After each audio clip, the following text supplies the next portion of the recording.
Kitalo nnyo ddala ate nga tujaguza emyaka 15 egya Bukedde TV 1 tukuleetedde abafumba ab'ewaayo okulabirira abalongo ab'emyezi ebiri oluvannyuma lwa nnyaabwe okufa. Mu kulabirira kuno omukyala yasalawo n'okubayonsa nga kati bawezezza emyaka 3.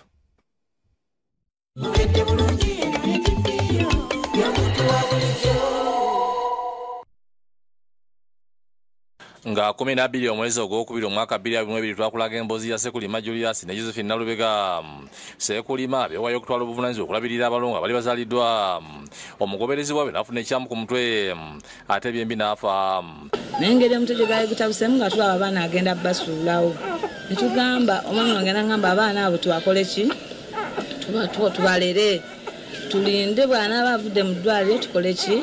Tubamuddize naye n'atasobola kudda. Mu kiseera ekyo balina omwana omwaka gumu n'ekitundu era nga Nalubega abayonsa lumu abaana basatu bode nga kyamuleetera nkamunguluze.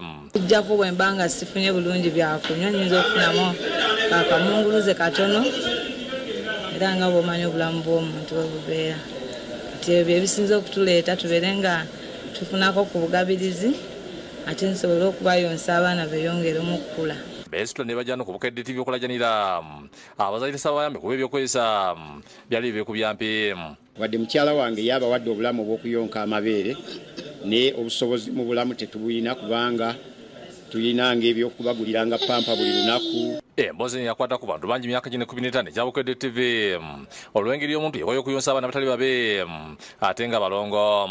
Tesitine tugenda ku kyalo Bumanje ekisanga ku bizinga by'Obugalesese okulaba ku mbeera y'abaana bano. Eno tusanzira abaana bakuze nga bawezezza emyaka 3. Omusumba Sekulima ne mukyala Nalubega batunye ndi ku lugendo lw'okuzaamu abaana bano. Be bano kati bakuze kubanga n'okutambula batambula n'okwogera boogera. Era okusookera ddala kansooke kwebaza naye nga sinaba kwebaza abaatuwa obuyambi njagala okwebaza Bukedde. Nsobozesezza nsuubira nti Katonda kubanga yatuwa amaanyi. Sekulima agamba nti wadde emyaka 3 abadde nga alemererwa wabula mukyala we kusanawulira Bukedde TV okulina Sofia Namuti amanyiddwa nga Mafiina yabawa ssente nkano n'ebintu okozesa mulamu bwa bulijjo ababayamba okubawa obuyambi abadde tayinza kubaswaza.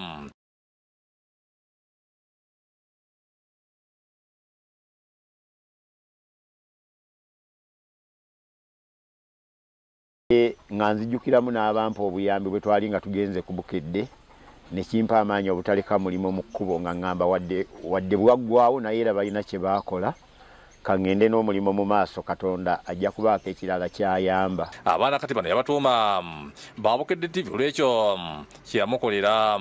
Neeyongedde kikakasiza ddala nti bano baana ba Bukedde.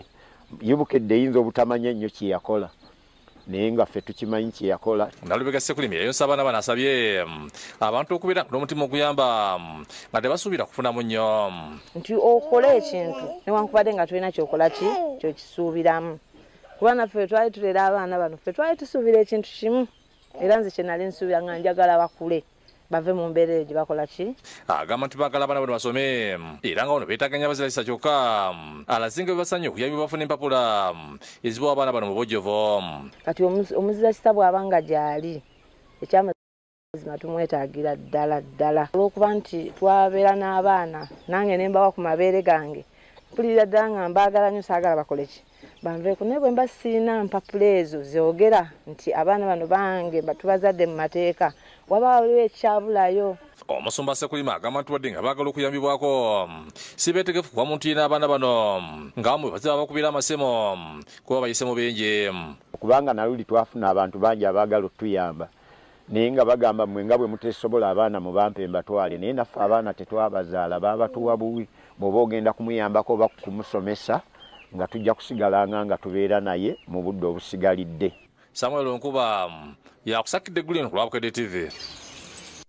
Kale abazira kisa baagala okwetwalira omukisa weeguli awo okuyamba ku balongo abo. Ate okulonda okw'okujjuza ekifo ky'omubaka omukyalo w'Ekisolo baddewo olwaleero weewaawo tekujjumbiddwa bulungi. Ssaabakunzi w'NRM Nansubuga Sseninde avumiridde emivuyo egikwetobeseemu. Zigenzo okwera ssaawa 10 ez'okumakya nga b'akakiiko k'ebyokulonda batandise okutambuza ebikozesebwa mu kulonda okw'okujjuza ekifo ky'omubaka omukyala owa disitulikiti y'Ekisoro ekyalimu omugenzi Sarah Mateke eyafa mu mwezi gw'omwenda omwaka guno. Ku ssaawa 12 ebintu bibadde bimaze okutuuka mu bifo awalondebwa era ku ssaawa emu ey'okumakya okulonda ne kutandika.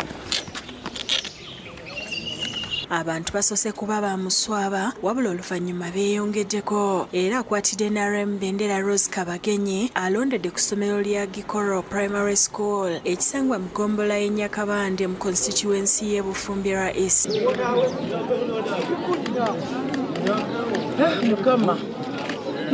Ye akifeza nga birano nga naye muna NRM wabula nga yeesimbyewo ku bwa Namunigina alondedde ku ssomero lya Nombe Primary School ekiri mu Town Council y'e Rubuguri mu Bufumbira South olwo muna UPC Ingabire Mebo n'alondera ku ssomero erya Nkoronya Primary School nga ye muna NUP Sultana Salim alondedde mu bimuli bya Meya ku Municipal Council. Kabagenyi yeebazizza bannakisoro abakedde okulonda n'ategeeza nti asuubira buwanguzi. As I know and the people of Kisoro know that we vote NRM 100%, I'm expecting by end of the day at least that the NRM party will take the lead.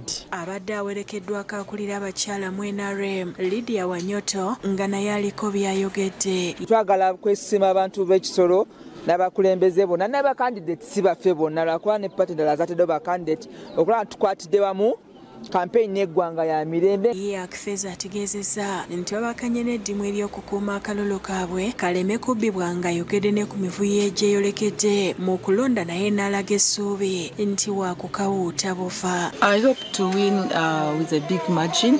I'm predicting that. Omwogezi wa poliisi mu bbendobendo lya Kigezi Eri Mate ayogedde ku mivuyo egyeyolekedde mu bitundu eby'enjawulo okuli ensalo y'ekyanika eyawula Uganda n'eggwanga lya Rwanda kw'ossa eya Bunagana eyawula Uganda ku DRC. Agamba waliwo abadde baagala okulumba poliisi abakwatiddwa era nti waliwo n'ababaka ba paalamenti be banoonyerezaako n'agumya bannakisoro nti weebali okulaba ng'okulonda kuggwa mirembe. Okukebera obululu ekyakoleddwa area MP Honorable Kamara kyabadde ku station y'e Busaanaani mu Busanza sub county. Buli omu yayeebuuziza lwaki ekintu nk'ekyo kyakoleddwa butunu, buli omu ng'alaba naye wenjogerera tumuwenja. Essaabakunzi wa NRM Rosemary Seninde ayogedde ku mivuyo egyeyolekedde ekyanika era olutuuseeyo kabuze kati abantu abagajambule. Mulimu ebitundu ebimu bye tutuuseemu naddala ebyo birinaanye ebboda ya Uganda ne Rwanda. Abantu nga bakambwe ennyo ate obukambwe bwabwe nga buva ku njawukana mu ddiini. Agamba waliwo n'ebifo gy'atuuse ng'okulwanagana kw'amaanyi ng'abaayo bataddewo olukomera okukugira abambadde sappulo okulonda. N'olaba nga Reverend alina ne koola nga yali ku polling station okumpi ne polling station yakomandinga abantu abagenda okulonda. Yeewuunyiza abantu okuli ne bannaddiini okujeemera ebiragiro bya pulezidenti eyabasabye okukomya entalo z'eddiini n'asaba pulezidenti abeeko n'ekyakola. Twetaaga okusabira eggwanga lyaffe. Pulezidenti Yoweri Kaguta Museveni bwe yazze eno okukampeyiningirako kandidate wa NRM yagezezzaako nnyo okukirambika eri abantu n'abalaga nti tetulina kweyawula, tuli omuntu omu, tuli ffenna bannayuganda. Weziweredde essaawa 10 okulonda kuwedde era mu kiseera kino okubala akalulu kugenda mu maaso. Kamwe, bubiri, butatu.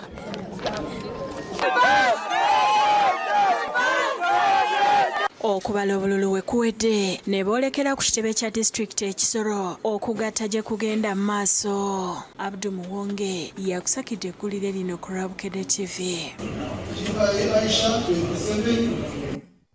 Kale muwanguzi wanaalangirirwa akakiiko ebyokulonda naye tunaaba tubamutegeeza. Yo Bukedde family esaba okuludda akazannyo ka Gabula Ssekukulu abalabi abawuliriza n'abasomi baffe bagenda okwewangulira manzaali ga Ssekukkulu. Ku mulundi guno keyongeddemu ebbugumu olwa pikipiki ezizeereddwawo okuwangulwa okuva mu kampuni ya Dura Motors, so nga ne wooteeri ya Governance Mukono yakusuza abawanguzi 5. Ng'ennaku enkulu zikubye koodi Bukedde famire esaba okuludda akazannyo kaagabula Ssekukkulu okuddiza ku balabi abasomi n'abawuliriza abaffe abatuwagidde ebbanga eddene. Bakatongoleza ku kitebe kya Vision Group Industry Area nga kampuni ya Dura Motors mu Ndeeba. Bakatongoleza ku kitebe kya Vision Group Industry Area nga kampuni ya Dura Motors mu Ndeeba ne Governors Hotel Mukono be basoose okukasaamu ensimbi. Akazannyo k'omulundi guno kongeddwamu ebirungo ng'okuggyako okuwangula ebyasava. Bannamukisa baakusitukira mu pikipiki 2 ekika kya tukutuku ne pikipiki endala 2 ekika kya senke ezaaweereddwayo aba Dura Motors. Ssekukkulu si eggalawo obulamu bw'omuntu. Omuntu bw'amala okulya atatandikira okweraliikirira ku school fees ate za ttaamu ejja. Kati lwe tugamba nti omuntu katumusanyuse ate ng'alaba ne byagenda okukola mu kiseera ekiddako. Abawanguzi abalala 5 bo baakusuzibwa mu wooteeri ya Governance Mukono ng'akulira olupapula lwa Bukedde Michael Mukasa Ssebbowa bw'annyonnyola. Olwaliro twogedde ku bawanguzi abagenda okusula obulungi mu wooteeri esinga obunene mu Mukono eyitibwa Governor. Ate banaavaawo babalambuza ejjinja bajja batwala mu bifo ebisanyukirwamu mu jjinja bongere okulambula jjinja. Okuyingira mu kazannyo kano mw'owangulira ebirabo ogula kopi y'olupapula lwa Bukedde ojjuze akakonge akafulumiramu okaleete ku kitebe kyaffe mu Industry Area nga gy'onookoma okujjuza obukonge n'okutangaaza emikisa gy'okuwangula. Ssebbowa asabye abasomi abawuliriza n'abalabi baffe okweyuna akalulu kano omwaka omujja baguyingire n'essanyu. Mpiriza abasomi bonna bonna gye muli omukisa guno muleme gufiirwa. Tebeeza okuba nti waguza amawulire. Katugambe kale ne mubiranga buli lunaku osazeemu akakonge okumala weeks 5. Sente z'obeera okozeseza ntono nnyo. Singa Katonda abeera akubedde ne weewangulira tukutuku ne weewangulira pikipiki. Gilbert Luyondo kitunzi wa Dura Motors ategeezezza nti kya mukisa munene gye bali okolagana ne Bukedde famire okuddiza ku bakasitoma baabwe. Era yenna ndaba wano ku TV eno pikipiki endi emabega wano gye sisi bisatu double tire etika ttaani 3 nga woogiraba eri comfortable nnyo era omuntu ali eyo yenna yandize nakola ki nasobola okujja n'agyeyunira. Ye kitunzi wa Governors Hotel Mukono atwibwa agaba asabye abantu okwekwata wooteeri eno naddala abo abanoonya ebifo by'okuwummuliramu mu Gandalo. Atubuulidde bwe bagenda okulabiriramu bannamukisa abana babawangudde. Tuyina ebisulo, tuyina jimu, tuyina sawuna, tuyina emmere ennungi, tuyina abafumbi abalungi abafumba emmere. Ndiwoboze ku gavana toyinza kwejjusa. Fred Kajubi yakusakidde ekkulire lino ku Bukedde TV. Kale tova ku mikoto gyaffe n'okusoma olupapula lwa Bukedde osobole okuba omu ku baneewangulira ebyasaba bya Ssekukkulu. Waliwo omukyala alajjande minisita n'abakoba okumutaasa ku mulamu weera Namwandu wa mwannyina gwagamba nti ayagala kwezza ttaka lya nyaabwe lyonna n'eriyo nyaabwe ow'emyaka 9 kwawangaalidde. Emboozi eno twasooka okugikulaga mu mwezi ogw'Omwenda. Mu mawulire agataliiko nfufu nga 28 omwezi ogw'Omwenda omwaka guno twakulaga emboozi gye twajja e Bukasa Muyenga mu ggombolola y'e Makindye nga Namwandu Doreen Gakuba Mirembe alumiriza mulamu we Betty Kizza ne babbulooka okumugobaganya mu maka agatudde ku ttaka yiika 10 b'omugenzi Christopher Kagwa kwe yamuleka. Baba baagala okusharinga lwaki tebasharinga awali prime awataliiko kintu kyonna kizimbe instead of disturbing abapangisa. Kino kyawaliriza omuyambi wa President Fiona Barungi okuyingira mu nsonga zino n'alagira abamu ku baaliwo okukwatibwa. Kizza yanukudde ebyamujjotekebwako mulamu we n'ategeeza nti ettaka lyakayanira lyali lya jjajjaabwe Saulo Kikujjuko era nga yaligabira abaana be 3 okuli Christopher Ezra Munyengenyo Salongo nga yafa mu 1974 era ettaka lye ne lisigala nga likumibwa Namwandu Bena Nakibirango Nalongo. Naye lino ettaka lya taata wange ndi administrator ku ttaka lya taata wange. Alumiriza nti waliwo eyali ayagala okulibba kooti n'erimusuuza ne lidda mu mannya ga Betty Kiza ne muganda we Christopher Kagwa eyafanga 10/8/2023 olwo n'asigala administrator mu ku ttaka lino eriweza yiika esoba mu 6. Buyinza bwe bampa tebwangambako kukuwa ttaka era toli beneficiary wa taata wange, simanyi lwaki weeyingiza mu nsonga zino. Kiza ategeezezza nti Gakuba yabeewuunyisa okubanja omugabo gwa bba nga kye bajje baziike era nti ensonga zaatuuka ne mu kkooti eyamuwa obuyinza agabanye ettaka lino kyenkanyi ne Gakuba afune omugabo gwa bba. Ebintu bino si bibye, si bya bbaawe. Kooti order ebipapula byonna mbirina, ebyapa byonna mbirina biri mu mannya gange. Asambaze bye yayogera nti agobaganyizibwa mu maka ge wabula nti kyayagala be bamu ku bamulekwa ba Kaggwa abakulu Gakuba baatazaala baleme okufuna ku mugabo gwa kitaabwe. Ayagala abaana ababe bokka be baba basomera ababe batwalanga abaana bano abalala si baana abiyita byana. Agamba mu kiseera kino buli kimu kye babadde bajjamu ensimbi okubabeezaawo okujjanjaba nnyabwe akuliridde n'okusasulira bamulekwa abalala fiize namwandu Gakuba kibalemesezza. Mujankola nga bankwata nga bansiba nga bateeka mu kkomera. Agenda kufaako siyina ssente zimujjanjaba. Kiza bw'ati alaajanidde minisita ow'eby'ettaka Judith Nabakooba ne Ssaabaminisita Robina Nabbanja okuyingira mu nsonga zaabwe bafune obwenkanya. Maama Nabbanja, pulezidenti w'eggwanga, tuli bantu bo, tuyambe. Maama Nabakooba gwokola ku by'ettaka, tukusaba oyingire mu nsonga zaffe. Samuel Wamuno eyaliko ssentebe w'ekyalo naye aliko by'atangaazizza. Alaba Betty Kagwa n'abaana nga bazimba kalituuso ono. Twabadde tuzze okusala emiti gino be babadde baleese okuyambako ssenga ne bakwatibwa.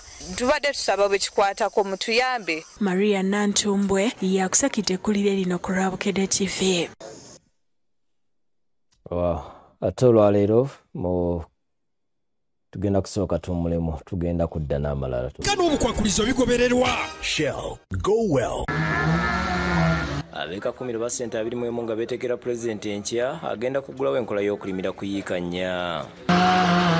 All day confidence. Nekuddako Kabaka Jemba emubango n'azaala omulangira ayitibwa Lulume. Lulume omutuba gwe guli nakikungu be guli bumme okyamira ku bikonde empigi nodda munda we wali omutuba gwa Lulume era gulimu abazzukulu bangi nnyo ate nga babuvunaanyizibwa. Waliwo omulangira Ndawula Gogombe abasinga gwe bayita Buwaali naye teyazaala era omutuba ogwo teguli. Abasinga bakyekuusaako nnyo nga beerimbika mu lubaale n'ensonga endala zonna ndowooza mwawulirako ku nsonga z'e Buwaali babeera wa Ndawula Gogombe.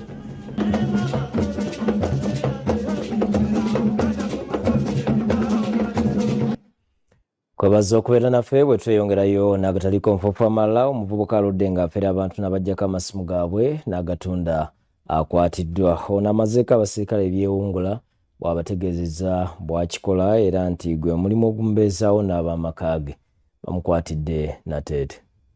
Abasirikale b'ekitongole ki Crime Intelligence nateete nga bakulembeddwa Maclean Kemugisha bakutte omuvubuka Lwanga Shafik omutuuze w'ekitemu ku ludde Masaka ng'ono kigambibwa nti aludde ng'afera abavubuka nga bategeeza nga bw'agenda okubafunira emirimu mu kibuga bawona obwavu. Kyokka gye biggweera nga batutte mu woteeri n'abagulira emmere olwo n'abategeeza ng'amasimu ge bwe gaweddeko omuliro ate ng'alina muganda we alina ekisumuluzo ky'edduuka gw'alina okukubira olwo bw'afuluma n'essimu eyoyo gw'aba aleese nga tadda. Agamba kati nsobola okufunira omulimu n'obanga olunaku ofuna 3/4 tugenda Old Park awo ekizimbe ekiyitibwa Old Park n'agamba engalo emuluma ne tulinyanya waggulu eyo era restaurant ewaggu n'agamba sijja kulya naye gweogira olya.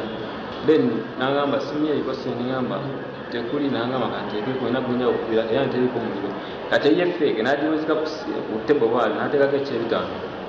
Then olwagenda neyange teyakomawo. Namugamba olwedde tekuliko airtime. Nagamba kwata 10 genda otekeko airtime tukubire omuwala twambuka tuwe ebisumuluzo tugende ku dduuka. Nteekako airtime ne twambuka eddaala olwatuuka waggulu nasooka ngamba jimpe nkubire tulengera omuwala ng'ayimiridde mu maaso ga dduuka kati ng'ayogera nga nsenderedde mu maaso n'amutuukako nga ndowooza oba yooyo ne basooka ne boogera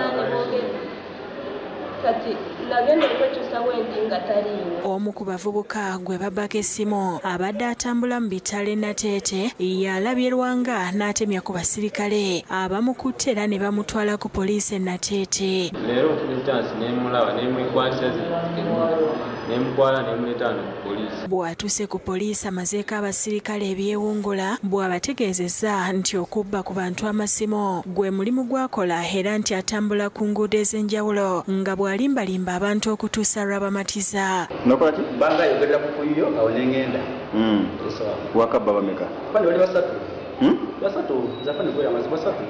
Ababuulidde nti amasimu gaasumagiza agatunda wakati w'emitwalo 8 ne 10 era nti muno mw'ajja ensimbi ezirabirira abantu be. Kati ozitunda wa?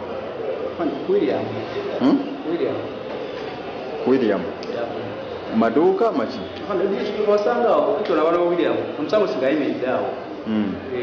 Bakuwa musente mu. Waliwo Richard tunakuza. Namusanga ayimiridde awo kutuja abakutuja. Bakuwa musente mu. Afadhali bampamu 10 ngala bampamu 8.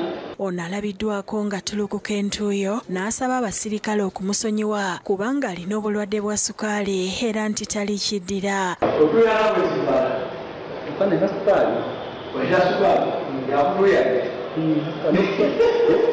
Abantu Lwanga bazzaasumagiza bazze ku poliisi ne bawa obujulizi era ne bajeebaza olw'okumukwata. Njagala simu yange waseete wampa essente zange.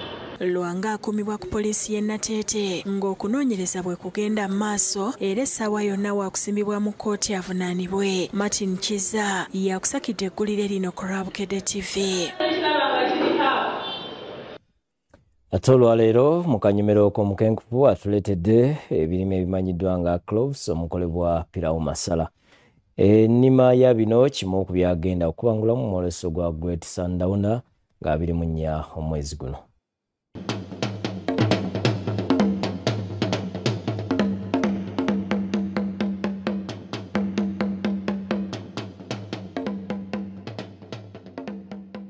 Nga bwe twongedde okuzembeera omusomo gaggadde gu The Great Sundowner ogutandika nga 24 omwezi guno, tweyongeddeyo n'ebyenkizo ebigenda okussibwako essira mu kutendeka naye musobola okwenegera ensimbi omwaka ogugenda otandika.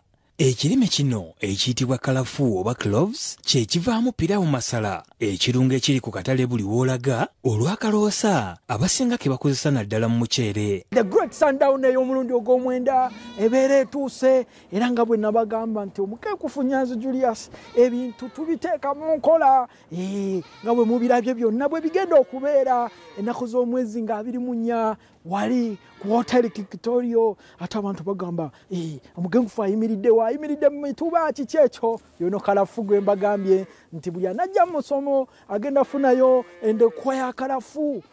Ono ye kalafu waffe kati akuze sente zimera ku miti. Kalafu ono oba muyite clove ye akozesebwawo awalala. Abantu abamu bukyanga bazaalibwa balidde kulovo kuva we batandika okulya balya Pirawo. Obweyogera ne ku Bawarabu abasiraamu tebabulawo kubanga nga duwe wedde ekisinga okuba ekyetunzi Pirawo n'afuuka ki? Pirawo.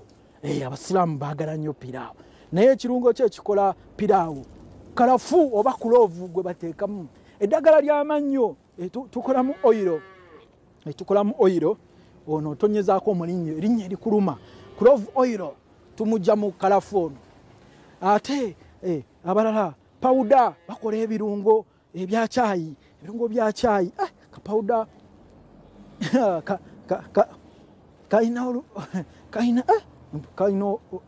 kawunya bulungi naye kati nze utuukirize embeera ya Ssaabasajja gy'agamba nti sente naye akimanyi nti zikula ku miti buli anajja tugenda bawaayo endokwa ya kalafu. Bangi ababadde bali balabye ku kirime kino babadde tebakimanyi nti ne wano mu Uganda kikulawo. Mu musomo guno omukenkufu Nyanzi Julius wakukulaga engeri gye kirimibwamu. Abantu abasinga mbadde bungamba tomukankufu kalafu akula mu Uganda kiki kino kyemulabako mundaba ndi ku mazzi era njagala Abannayuganda nga tuyita mu nkola ya kyuma kiwagala kyuma mulime kalafu ono muyina ettaka ddene nnyo naye sente ne zituyitako kalafu ne tuba nga tumujja bunaayira kalafu osobola omusimba awali ebitooke wonna olaba kati eno faamu yaffe eri mu lusuku tewali tabbu bikulira wamu mixed farming symbiotic tewali bikimu kiyamba kinewakyo okula ate kisinga okuba ekikulu talwala kalafu talwala kalafu tafuna bizibu bya birime birala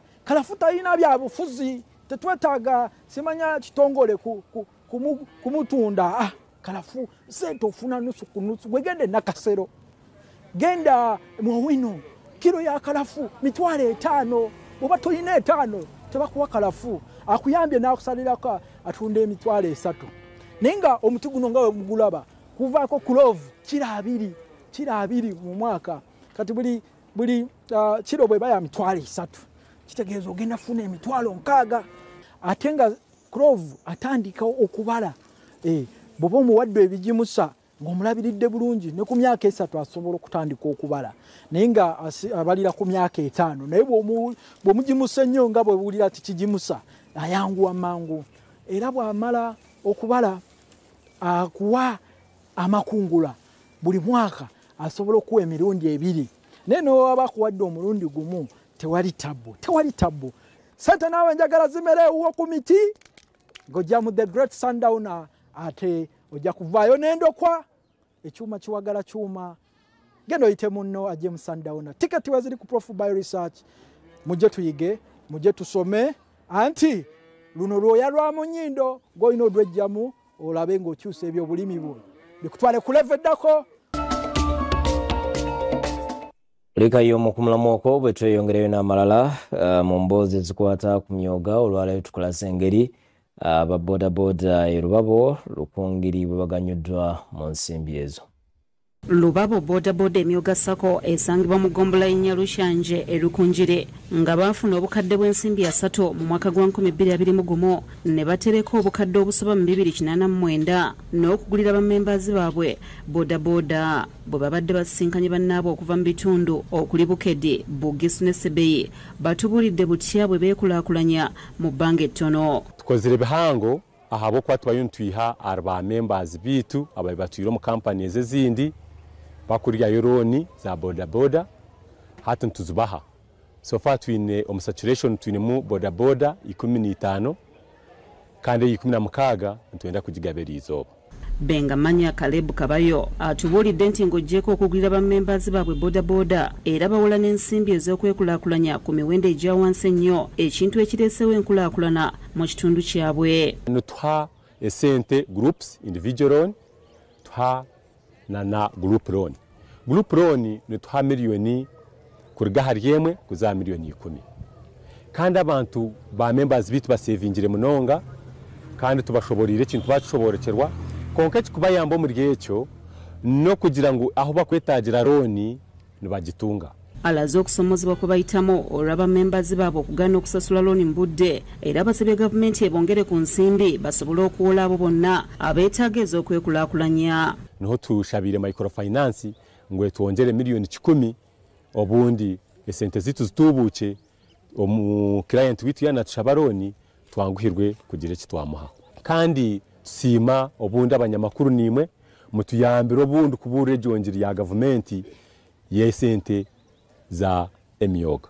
Ye Isaac Asasira owa Renklojo bodaboda staging era memba wa Lubabo bodaboda emyoga sakati bulidde nti okuva lweyewola sente z'emyoga n'agula bodaboda ye obulamu bwakyukira ddala. Ono agamba afuna sente ezimala okuyimirizaawo ab'omu nju ye nga mu kiseera kino yayingira n'ebyobusuubuzi. Mbasize kubona mwempunu zokutomoka kureberera nabona mwembuzi zokureberera omwe nabandi aha murumo gwa bodaboda omuka abasigara ngo mukazi n'abana basigara bareberera ebyo bintu. Bano basabye aba bodaboda abalala obutanyoma programs za gavumenti ezateekebwawo okulwanyisa obwavu. Abantu banza batakatwe besireho mu myuga nibashaka ngo bwo bwire nimwe muyije mutwegiteho rero emyoga yabase kusitungura kutwiha ituri kusta omurundi orurengo.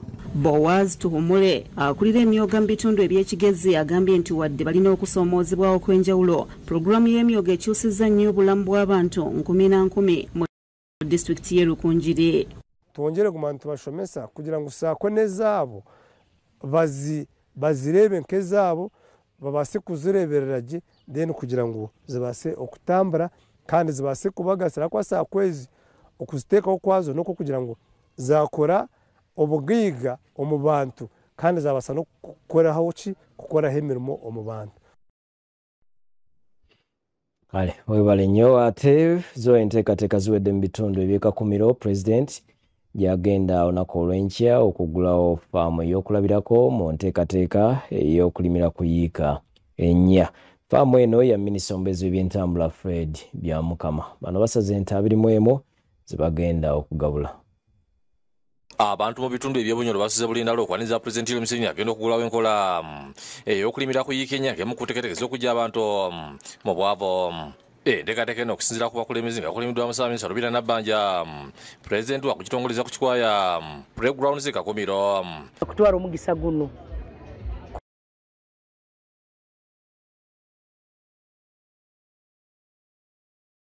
manyisa abanyayuganda inywena ngwenteekaniza zihoire nyenkya kikwabika tukunihira President waitu omugonzebwa ajja kuba naitwe kiro kya nyenkya enteekaniza ziri mu high gear.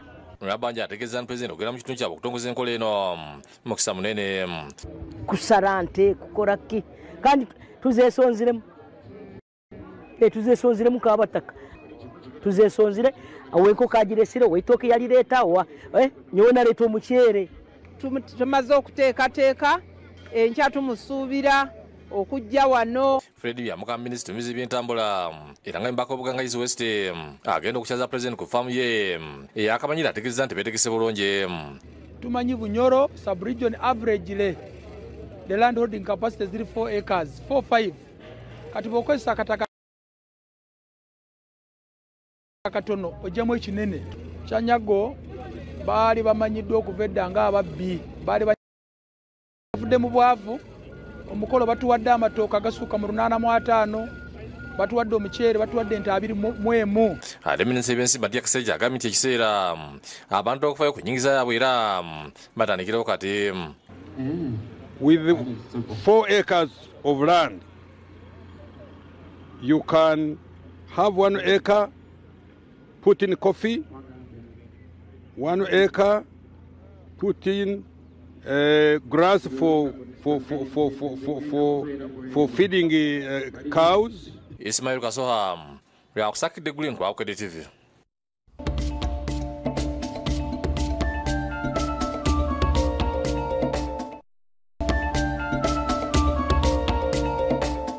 Webale kubeera naffe mu malala akulira ekibiina kya NUP Robert Kyagulanyi Ssentamu asibye enjeru ng'akunga bannakibiina n'okusagula obuwagizi. Kyagulanyi asinzidde n'ayambalira bannabyabufuzi be bassaamu obwesiga ate ne babeefuulira.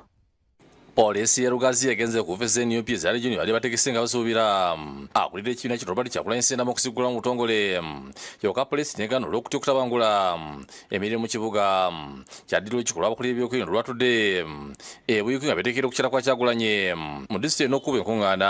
Poliisi enyweza ebyokwerinda ku makya neremesa NUP okuŋŋaanirawo n'ekidiri kwe kutandika okwenyula nabo n'okukwata pikipiki bakira abavubuka ze bavuga nga bazibonga.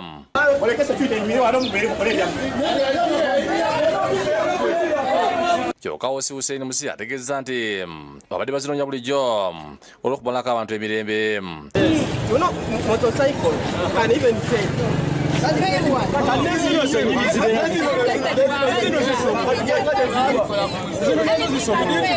Ab'NUP bakakanye ne batandika okulinnya emmotoka okugenda enkokojjero okulinda Kyagulanyi era ne boolekera e Butema.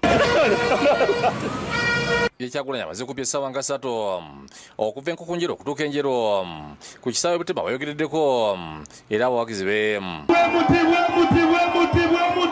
asisino ayabali abannabyabufuzi abaweebwa kkaadi y'ekibiina ne basindikibwa okulwanirira ensonga ezinyinga abalonzi ate ne basalawo okwekisusa mu kitinga embasi ne batakola balonzi bye babatuma. Twabasindika balwanirire omulimu gwammwe, balwanirire abavubi, balwanirire eddembe lyammwe okukozesa ekyobugaga kyammwe ekyabaweebwa Katonda. Atabukidde abakulembeze abo bagamba nti abasinga bava mu masekati g'eggwanga ekyabatwala mu palamenti kwegaggawaza na kuvuga motoka mpya ne balema okulowooza ku bawagizi b'NUP abaafa n'abakyali mu makomera. Nti ffe bwe twali tunoonya Uganda empya bo baali banoonya motoka mpya. Twamanya luvannyuma nnyo nti ffe twali twagala freedom yaffe.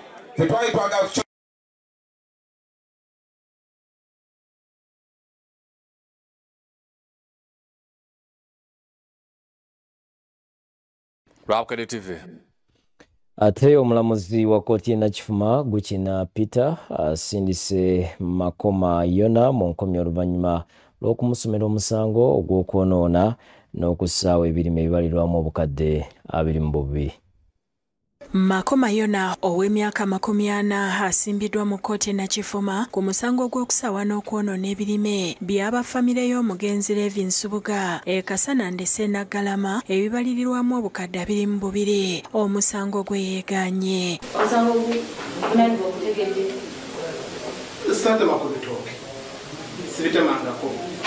Omuwabi wa gavumenti Stella Wakisa ategeezezza ng'okunoonyereza ku buzibu omusango guno bwe kukyagenda mu maaso nga waliwo n'abantu abalala abakyaliira ku nsikira n'asaba omulamuzi omusango agwongezeeyo. Makoma asabye okweyimirirwa wabula omu ku bafamire y'omugenzi Nsubuga Johnson Semuwemba n'asaba omulamuzi obutakikkiriza era nti aweebwe ekibonerezo ekimugwanidde olw'okubasaayira ebintu ku yiika 3. Olw'ensonga nti nina abaana ate ndani mu mulwadde.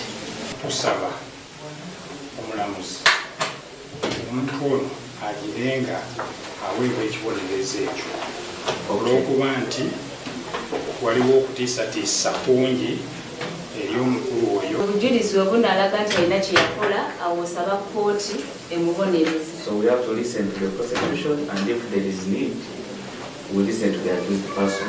Omulamuzi omusango guno agwongezaayo okutuusa nga 22 omwezi guno era n'amusindika ku alimanda. Simpiddwa ku alimanda paka ennaku z'omwezi nga 22 mu mwezi guno. Makoma mu musango guno avunaanibwa n'omu ku bafamire y'omugenzi Nsubuga nga ye Henry Nsubuga Kiwanuka era nga yagambibwa okuleeta babulooka nti atunda mugabo gwe yagabana ku bintu bya kitaawe kati omugenzi banne kye bawakanya nga bagamba eryatundiddwa ttaka lya Kijja. Omuntu yenna asalimbira ku kijja kya jjajjaffe Levi Nkwenya kyawo wonna oba oguza empewo. Makoma y'omwera alabikira mu katambi nga yeewaana nga bw'alina ebiwandiiko byonna ebya famire y'omugenzi Nsubuga ekyewuunyisa bannyini byo gye yabijja. Ebiwandiiko byonna nzaabirina nabijja kukiiwa eyali abirina byonna ebya muzeeyi waabwe.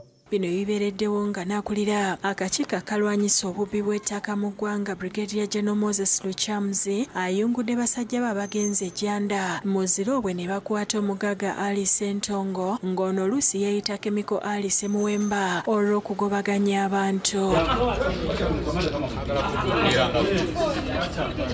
Agirwa ku poliisi y'Eziroobwe gy'abadde agenze okuyimbula basajja be abaakwatiddwa nga batulugunya abantu ku ttaka n'okubasa sayire ebirime byabwe. Sentongo asoose kwesigiriza naye tekimutaasiza.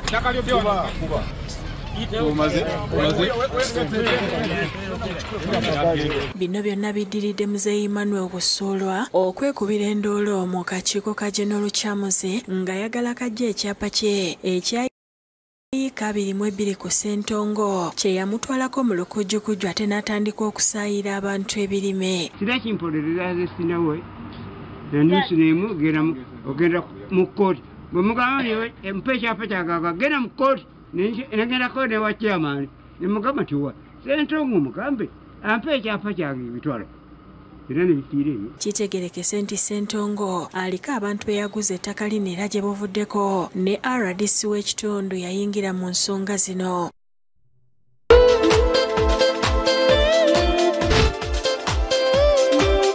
Mu gemizannyo Uganda Cranes emaze okwesoga empaka z'akamalirizo za Africa Cup of Nations omwaka ogujja Morocco nga kiddiridde bannyinimu aba South Sudan olwaleero okumegga Congo Brazzaville goal 3-2 e Juba.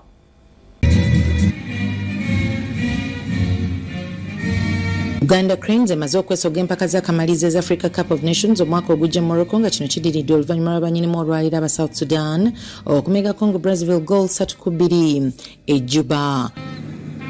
Mu kitundu ekisooka abagenyi aba Congo Brazzaville be basoose okufuna goal nga bayita mu Christopher Ibai mu ddakiika ya 25.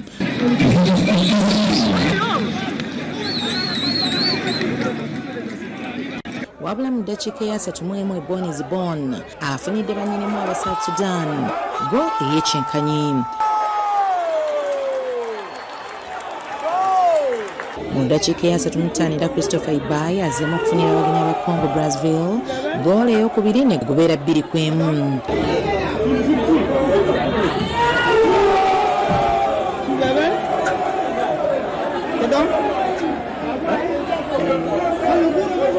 Wabula ng'ekitundu ekisooka kinaatera okuggwa Ebony Zibon naye azzeemu okufunira abannyinimu goal ey'ekyenkanyi ne guwummula goal 2-2.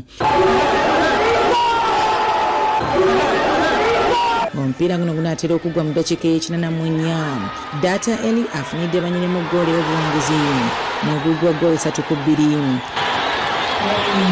Netukubira Congo ffe ne tuyitawo nga tetubonyeebonye na kubonaabona. Ekiyamba Uganda Cranes okuyitawo just tulwadde ba mukisa kubanga twali kyamaanyi kikola nnyo. Motivation tebadde y'amaanyi nnyo okusinga biseera bikadde bya Mwami Mulindwa. Magoga wa mukisa naye abantu abakyabamye ssente abaana bawe ssente basanyuke n'ebitone binoonyezebwe wansi gyebiri bingi. Twetaagisa na kabonero kati obudde buno kuba gwe tubadde tulwanirira ne kuyitamu bamutukubidde. So ogwo omukisa gw'amaanyi nnyo eri abantu era we bali essanyu lingi. Tubagaliza buwanguzi tiimu yaffe era mu buufu obwo Uganda Cranes etendekeddwa olwaleero nga yeetegekera okuttunka South Africa e Nambole. Speaker akyaddeko mu kisaawe Nambole endekebwa kwa ttiimu. Uganda ne South Africa okwesoga empaka za Africa ez'akamalirizo ez'okusunsulamu oluvannyuma lwa South Sudan okumegga Congo Brazzaville ku goal 3-2. Uganda yali yakoma okwetaba mu mpaka z'akamalirizo mu mwaka gwa 2019 kati gy'emyaka 5 nga tekiika mu mpaka zino. Kibadde tekitera kubaawo Uganda okuyitawo nga wabula empiri ng'esigazaayo empira okuli ogwa South Africa enkya ne Congo Brazzaville. Campaign ebadde nnungi naddala nti batandika bulungi n'omupiira gwa South Africa kwawe mu qualifier zonna kasita wangula oba kasita ofuna results kwawe ne South Sudan ne bawangula. Ndowooza kikuwa upper hand kuba ewaka normally tuwa naye tekijja buzibu olina okusaamu amaanyi. So ndowooza campaign ebadde nnungi abalenzi bato amaanyi bangi which is good for football. So tulina kubongera mbongezi maanyi. Wadde Uganda Cranes yayiseewo dda olwaleero etendekeddwa e Nambole ku saa 8 ez'emisana nga beetegekera okuttunka ne South Africa. Abagizi baffe bonna tubeetaaga omupiira tulabe nga tuggusa ekintu kino tucelebrating wamu nammwe tubeetaaga mu bungi mu kisaawe kuba tubalabako tufe essanyu ate tuba n'emirembe tusamba nga ffenna tuli bagumu nti kye tusambako kikiraba. We tried to win the game. In training, we have been focused. We have been. We know their strong points, but we also know our strong points. And I think tomorrow we have to play with strong points and show the people that we really play at home and that we really want to get a good result. Oluvannyuma lw'okutendekebwa Speaker of Parliament Honorable Anita Mong wamu ne President wa FUFA President Mong gukosa n'abamu ku babaka aba Parliament basisinkanye abazanyi. Anita Mong abawadde obukadde 5 n'abasuubiza okubongera ssente nga bawangudde South Africa.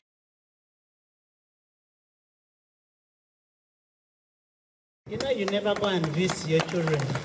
Let's make this country a very proud country. And when we make this country a proud country, then you know you will be the proud sons, the bascule of the old man, the president. After you have won and you know you really won, you will have to go and see your grandfather.